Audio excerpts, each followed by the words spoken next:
Looking for a mini break? How about Jane Austen country? In 3 days you can follow in her footsteps and discover the people and places that inspired the literary legend. Jane spent most of her life in the south of England, and the beautiful scenery with its romantic stately homes, historic cities and castles provided the backdrop for many of her stories. Here's a mini break that will transport you back to another era and starts in the city of Bath. Her character portraits in her work, the characters she portrays, you recognise all of their qualities. Even today, people don't really change, so she understands what makes people tick. Jane and her family moved to Bath in 1801. Perhaps best known for its ancient spa, the city has welcomed visitors for 2,000 years. And it's also home to the Jane Austen Centre, which showcases the 5 years she spent here.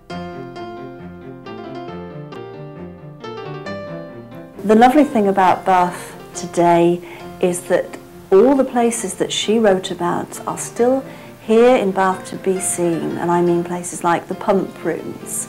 There are a couple of scenes from Northanger Abbey. There's a scene in Persuasion, and the place is still here to be visited, looking very much as it did in her day. Oh, that's not bad. Yeah, very.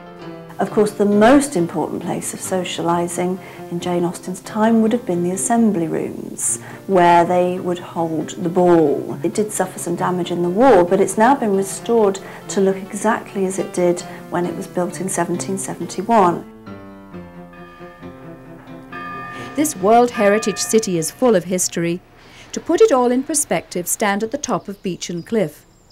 Then wander down through the streets and view the architecture of the old town with the Italian influences that were so popular when modern Bath was designed in the 18th century.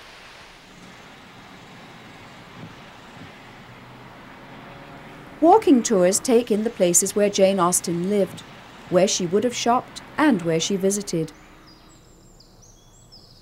Your mini break might also include the village of Chawton. It was here that Jane's writing flourished. Built in 1690, the house was part of an estate inherited by her brother Edward. He let his widowed mother and 2 sisters live here, rent-free for the rest of their lives. Very important because it gave Jane a roof over her head and it made her feel secure. And she immediately brought out her old manuscripts that she'd written as a young girl and revised them and got Sense and Sensibility published, and then Pride and Prejudice. And then she went on to write her 3 major novels here, Mansfield Park, Emma and Persuasion. She was, after all, just a single girl. She never married, never had a home of her own, so she didn't have many possessions. And we've got her little topaz cross, which her brother Charles bought for herself and her sister. And we've got a bracelet of hers, which is very pretty. We've also got her patchwork quilt she made with her mother and her sister while she was here. The final chapter in this Jane Austen journey comes at Winchester. This is where the author died in her sister's arms after a short battle with Addison's disease on July the 18th, 1817. Her funeral was held in Winchester Cathedral and she was buried in the North Aisle. All of Jane's novels were published anonymously, merely bearing the words, "By a Lady."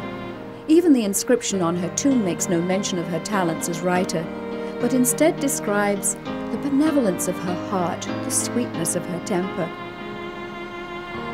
This mini break will take you from Bath to Winchester.